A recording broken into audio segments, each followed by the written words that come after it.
Eu agradeço a Deus todos os dias pela vida que Ele tem me proporcionado. Não apenas em família, com a minha esposa, com os meus filhos, mas também com a minha igreja, com a festa de Levi, com os sonhos que Ele tem dado ao meu coração.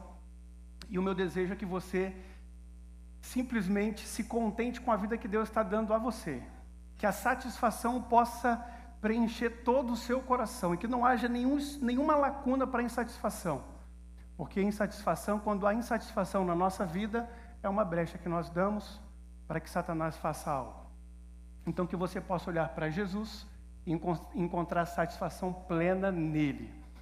Hoje, nós estaremos iniciando de uma forma oficial o tema do nosso ano, e a gente compartilhou alguma coisa do início do ano para cá, mas eu queria que você pudesse entender para onde Deus estará nos conduzindo. Eu gostaria que você pudesse já abrir a sua Bíblia em Lucas 1, que a gente vai ler aí na sua versão. Que Deus nos deu uma direção como Igreja Batista Monte Serra para esse ano de 2018. E essa direção, ela se resume em uma palavra muito simples: resolução. Resolução vai ser a palavra que vai nos conduzir ao longo do ano de 2018. Ele está nos convidando a viver esse desafio, a tomar resoluções para toda a vida. E Deus nos convida a tomarmos resoluções profundas, resoluções em várias áreas. Talvez na sua mente passe um monte de resoluções que você precisa tomar. Mas nós gostaríamos que você pudesse ficar atento. Talvez resoluções na sua área de oração, resoluções na sua área da leitura da palavra, resolução na sua contribuição, na sua fidelidade com o dízimo, resoluções talvez nos seus relacionamentos. Não sei como é que você está vivendo a sua vida hoje, mas talvez você esteja com relacionamentos quebrados. Este ano é o ano que Deus está te convidando a ajustar. É um desafio muito grande. Talvez Deus esteja te convidando a tomar resoluções no seu caráter. Se você burla um sistema, você é considerado um mau caráter. Se você fala mal de alguém, você é considerado um mau caráter. E você precisa trazer essa palavra, de uma forma muito séria para você. Talvez você tenha problemas no seu caráter. Deus vai te ajudar a tomar resoluções para isso. Ele vai te conduzir também de uma forma muito carinhosa a tomar resoluções em novos hábitos da sua vida, coisas que talvez você não faça há muito tempo, como por exemplo um exercício, mudar a alimentação, algo nesse sentido. Ele vai te incentivar a viver nessa dimensão. Resoluções na área da disciplina, você é muito relaxado, Deus vai te convidar a ajustar isso em você. Resoluções na área do serviço, servir alguém, servir em um ministério, servir na sua casa, servir a sua mãe, o seu pai, o seu marido, a sua esposa, os seus filhos. Serviço, ele vai te incentivar a viver nessa dimensão. Resoluções na área acadêmica. Talvez você é aquele cara preguiçoso, que prefere colar, riscar, ao invés de passar noites em claro, estudando. Vai pedir para que você tome resoluções na sua área acadêmica e também na sua área profissional. Seja um bom profissional. Aprenda com ele. 2018, vocês serão encorajados, vocês serão ajudados, vocês serão estimulados a tomar resoluções para a vida de vocês. Resoluções que levem, obviamente, a um sucesso. Porque você pode tomar resoluções erradas e se afundar cada vez mais. Mas não é isso que o nosso Deus deseja. Essa é a visão da nossa igreja. E nós, como Festa de Levi, recebemos algo específico de Deus. E Deus está nos convidando a tomar resoluções em duas áreas muito específicas, que provavelmente vai abraçar muitas outras áreas da sua vida. Santidade e unidade. O povo de Deus precisa ser reconhecido pelo amor mútuo, por essa caminhada junto. E a gente precisa entender isso. E o tema da mensagem de hoje, nada mais, nada menos que santifique-se, unifique-se. Você é responsável por buscar a santidade. Por isso, a palavra é para você. Santifique-se. Você é responsável em viver em unidade. Por isso, unifique-se. Caminhem juntos. Decida viver em unidade, como corpo de Cristo, como igreja, não como mundo, mas como igreja viva do Senhor. A responsabilidade é sua e nós não vamos arrancar de você. Ela vai continuar sendo sua, porém, queremos ajudá-los a viver corretamente a vida de Jesus. E para que isso aconteça, o Espírito vai precisar mexer na sua vida, vai precisar gerar talvez um desconforto, aquele desconforto que a carne odeia, que o corpo detesta, que te incomoda, que te gera talvez uma raiva, uma indignação, um orgulho, mas é dessa forma que o Espírito Santo trabalha. Só pode vencer um. Deus quer que você tenha experiências profundas com Ele. E provavelmente você será encorajado, sim, a tomar resoluções em várias áreas da sua vida. Isso, se você vem aqui, se você participa, se você frequenta as células, se você se relaciona, se você ouve a palavra, você será encorajado a tomar resoluções para muitas áreas da sua vida. Porém, nós queremos encorajá-los, desafiá-los a buscar a santidade que a Bíblia prega, porque aí é um mistério muito grande. Você precisa entender o que a Bíblia fala sobre santidade, e você vai precisar viver a unidade que a igreja primitiva nos ensinou. Obviamente dentro do nosso contexto, do nosso tempo, da nossa época, mas nós temos uma referência. Sua referência é a palavra de Deus. Então nós precisamos aprender a buscar essas referências. Mas eu também sei que você já teve muitas experiências com relação a esses assuntos. Provavelmente você será impelido a trazer as suas experiências do passado e referências para esse momento. Você já tem uma história, talvez se você é crente velho ou um crente novo, já tem uma história de vida como cristão. Naturalmente você vai ser incentivado pelo seu próprio pensamento a trazer as suas experiências. Mas eu quero dar uma orientação bem simples. Quando isso acontecer, passe suas experiências e suas referências pelo crivo da palavra de Deus. Se estiver de acordo com ela, traga juntamente consigo. Se não, deixe no passado. Por quê? Porque eu sei que você já teve experiências ruins com assunto a respeito de santidade. Talvez isso foi distorcido em você. Talvez você não acredite nisso. Talvez você, com o assunto unidade, isso não seja claro para você. E o seu exemplo de unidade é uma igreja que vive brigando.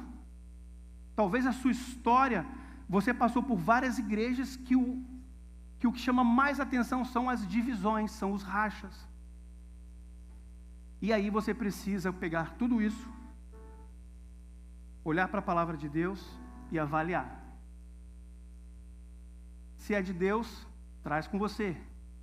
Se não é de Deus, deixa no passado. Por isso, meu desejo é que você possa abrir o seu coração, abrir o seu entendimento, para viver o mais de Deus na sua vida. Eu não sei se você vai nos acompanhar ao longo desse ano, mas eu quero te convidar a acompanhar o movimento que Deus está fazendo aqui na festa de Levi, na Igreja Batista Monte Serra, e experimentar, dar um passo de fé. Mas para isso você precisa abrir o seu coração. Então, se você puder fechar os seus olhos agora, e peça isso para Deus. Deus, abra o meu entendimento, abra o meu coração para o novo que o Senhor tem para a minha vida. Nós estamos aqui com os nossos corações abertos, com os nossos ouvidos atentos, porque nós sabemos que os teus mistérios são revelados pelo teu Espírito. Pedimos que o teu Espírito, Deus, se manifeste e se revele a nós. No nome de Jesus nós oramos. Amém. Eu queria ler com você Lucas 1. Abre lá em Lucas 1, versículos de 5 a 24, 57 a 64. Eu vou ler na linguagem de hoje.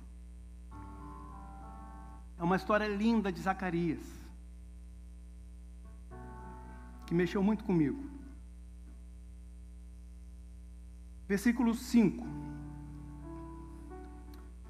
Quando Herodes era o rei da terra de Israel, havia um sacerdote chamado Zacarias, que era do grupo dos sacerdotes de Abias.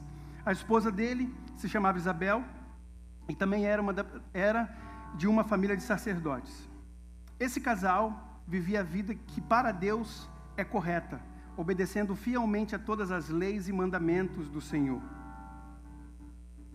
Mas não tinham filhos, porque Isabel não podia ter filhos. E porque os dois já eram muito velhos. Certo dia, no templo de Jerusalém, Zacarias estava fazendo o seu trabalho como sacerdote, pois era a sua vez de fazer aquele trabalho diário. Conforme o costume dos sacerdotes, ele havia sido escolhido por sorteio para queimar o incenso no altar, e por isso entrou no templo do Senhor. Durante o tempo em que o incenso queimava, o povo lá fora fazia orações. Então o anjo do Senhor apareceu na frente de Zacarias, de pé, do lado direito do altar. Quando Zacarias o viu, ficou com muito medo e não sabia o que fazer. Mas o anjo lhe disse: não tenha medo, Zacarias, pois Deus ouviu a sua oração. A sua esposa vai ter um filho e você porá nele o nome de João. O nascimento dele vai trazer alegria e felicidade para você e para muita gente, pois para o Senhor Deus, ele será um grande homem. Ele não deverá beber vinho nem cerveja, ele será cheio do Espírito Santo desde o nascimento, e levará muitos israelitas ao Senhor, o Deus de Israel. Ele será mandado por Deus como mensageiro, e será forte e poderoso, como o profeta Elias. Versículo 17. Ele fará com que pais e filhos façam as pazes, e que os desobedientes voltem a andar no caminho direito, e conseguirá preparar o povo de Israel para a vinda do Senhor. Então Zacarias perguntou ao anjo: como é que eu vou saber que isso é verdade? Estou muito velho, e a minha mulher também. O anjo respondeu: eu sou Gabriel, servo de Deus. Diz alguma coisa para você, Zacarias? Ele me mandou falar com você para lhe dar essa boa notícia. Você não está acreditando no que eu disse, mas isso acontecerá no tempo certo. E porque você não acreditou, você ficará mudo e não poderá falar até o dia que seu filho nascer. Versículo 21. Enquanto isso, o povo estava esperando Zacarias e todos estavam admirados com a demora dele no templo. Quando saiu, Zacarias não podia falar. Então perceberam que ele havia tido uma visão no templo. Sem poder falar, ele fazia sinais com as mãos para o povo. Quando terminaram os seus dias do serviço no templo, Zacarias voltou para casa. Pouco tempo depois, Isabel, a sua esposa, ficou grávida e durante 5 meses não saiu de casa. Vamos pular agora para o versículo 57. Chegou o tempo de Israel ter a criança, e ela deu à luz a um menino. Os seus vizinhos e parentes ouviram falar da grande bondade do Senhor para com Isabel, e todos ficaram alegres com ela. Quando o menino estava com 8 dias, vieram circuncidá-lo e queriam lhe dar o nome do seu pai, Zacarias. Mas a sua mãe disse: não, o nome dele vai ser João. Então disseram: mas você não tem nenhum parente com esse nome. Aí fizeram sinais ao pai, perguntando o que ele queria pôr no menino. Zacarias pediu uma tabuinha e ele escreveu: o nome dele é João. E todos ficaram muito admirados. Nesse momento, Zacarias pôde falar novamente e começou a louvar a Deus. Essa é a história de Zacarias, que envolve muitas outras histórias aqui. Eu gostaria que você pudesse ficar atento a isso. Nesse contexto, existiam 24 grupos de sacerdotes responsáveis pelo templo. E aí lembra que Jesus ainda não tinha vindo. João é o primo de Jesus, mais velho. Alguns meses depois, Maria fica grávida, mas ainda eles estavam dentro de um sistema do Antigo Testamento.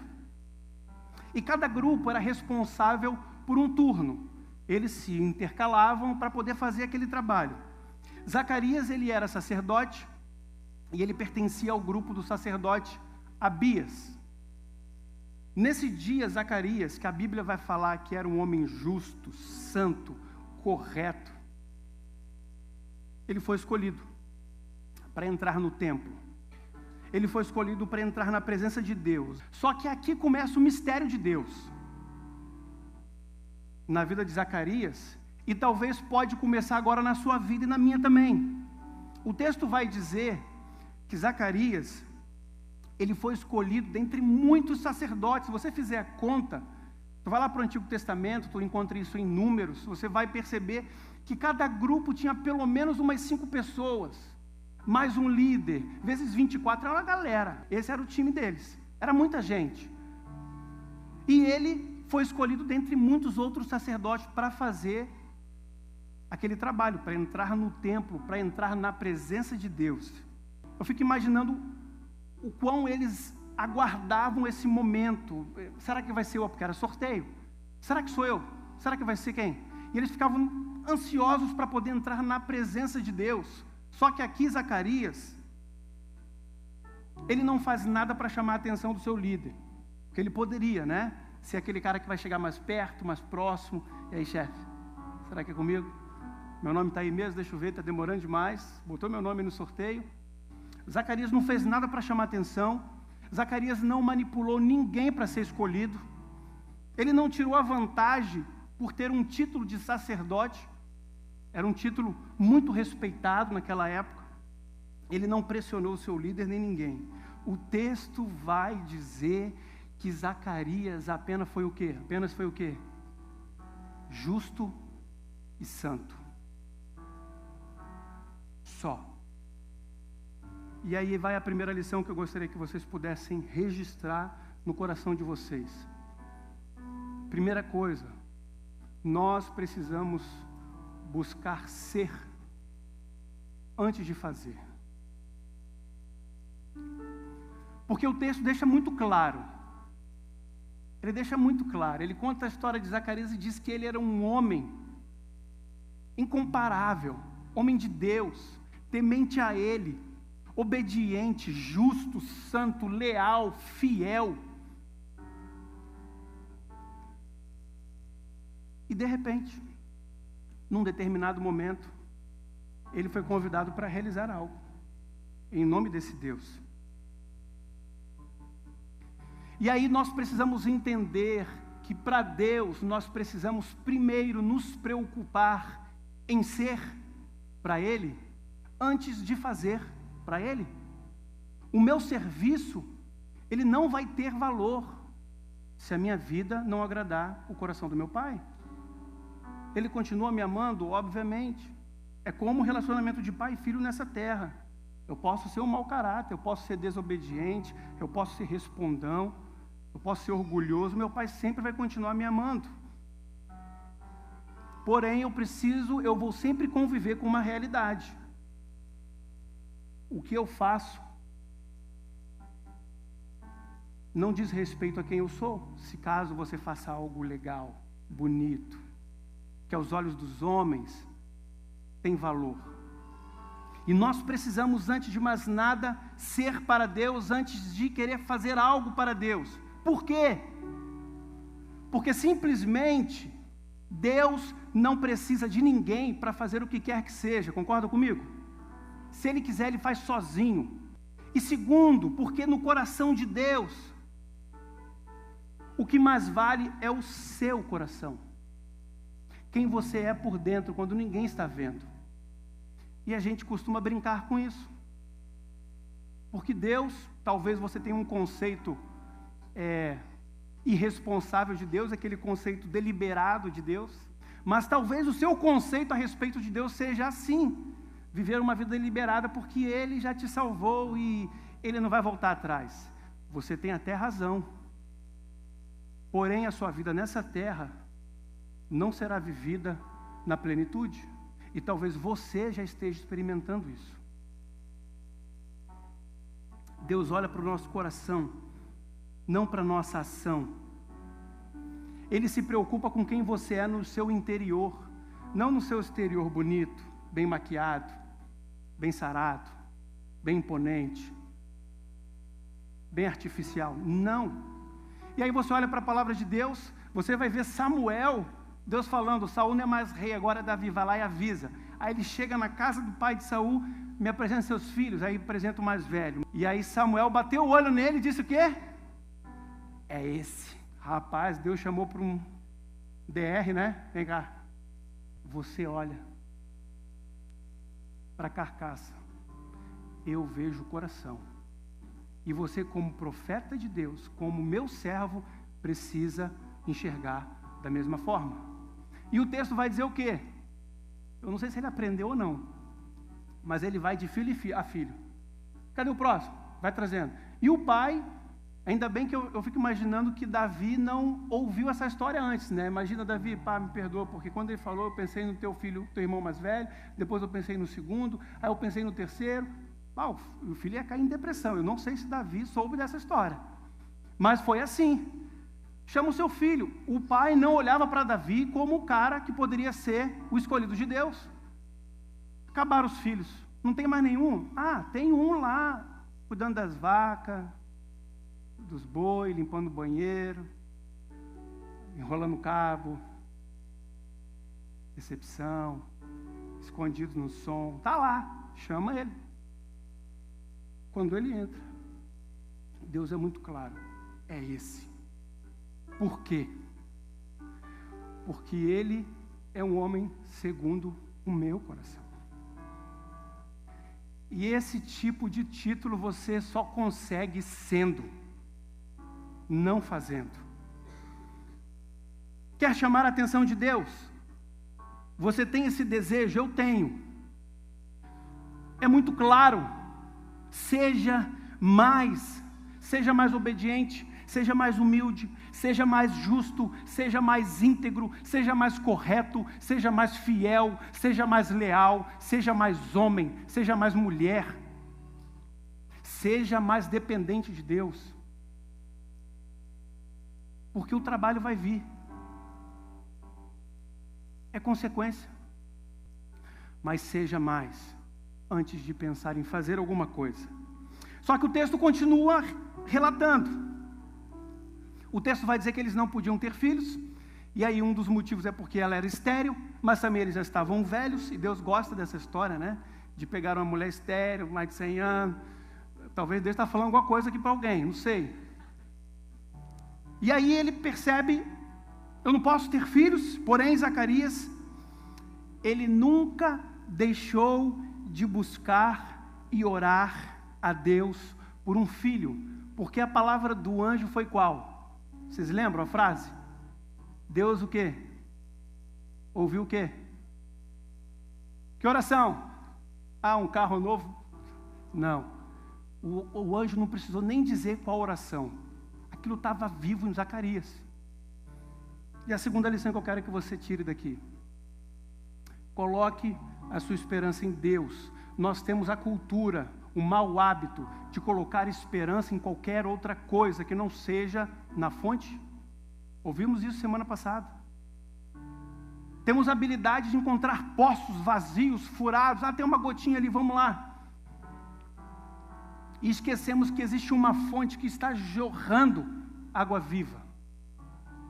Coloque a sua esperança em Deus. Porque o tempo foi passando para Zacarias. Você precisa entender a história. O texto vai dizer que ele era um homem justo, bom. Ele tinha todas as qualificações que Deus admirava. E ele continuava orando. E ele continuava tendo esperança. Ele continuava insistindo. Talvez, por empatia, eu fico imaginando como deveria ser o relacionamento dele com Isabel. Talvez tenham encerrado a conversa a respeito disso entre eles, porque cansa. 60 anos, 70 anos, 80 anos. Talvez a conversa entre eles tenha se encerrado, mas o texto vai dizer que Zacarias, ele não silenciou diante de Deus. Ele continuou com aquele desejo no seu coração. Aí eu pergunto para você, você acha que alguma coisa está demorando? Seja sincero. Tem coisa que está demorando, é ou não é? Tem. Porque se não tem nada na tua vida que está demorando demais, você não deveria nem estar mais aqui, você deveria ser um anjo. Anjo não sei o quê. Porque tem coisas no seu coração que talvez você até parou de orar, já não tem mais esperança nem expectativa nenhuma. E quando você menos vê, você começa a criar coisas, você começa a tentar de outro jeito, e aí começa a cavar poço. E aí Deus fala, tenha esperança em mim. Mas aí eu faço uma outra pergunta. Você acha que Deus ele está demorando, está atrasado na sua vida? No íntimo do seu coração, quando esse problema aperta, e você chora, e você não se aguenta mais, e você se encontra num beco sem saída, sai sim da sua boca: Deus, você está atrasado.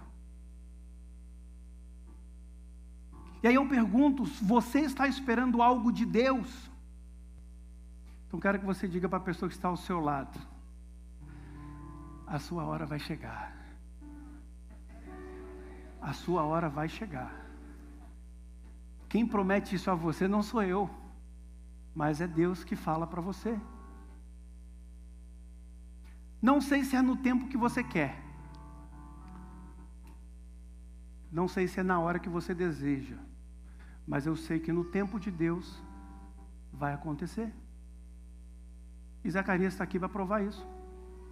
Se você acredita na palavra de Deus, você vai acreditar que Deus também vai te surpreender, mais cedo ou mais tarde. Eu queria que você pudesse sair daqui com essa palavra no seu coração. Deus, Ele exige de nós, como homens e mulheres maduros, que nós alcancemos a santidade que Ele nos oferece e que vivamos a unidade que Ele nos ensinou. Algo que é de Deus para mim e para você. Santifique-se. Santifique-se. Eu não vou poder santificar a sua vida. Eu posso edificar a sua vida. Eu não posso obrigar você a viver em unidade. Eu posso te encorajar a viver em unidade. E é o que a gente vai fazer. Mas a responsabilidade de buscar santidade e de viver a unidade é sua. E o meu desejo é que você possa estar trazendo para a sua vida essa resolução, essas resoluções, e que você possa tomar para 2018 com muita responsabilidade, e permita que Deus surpreenda você.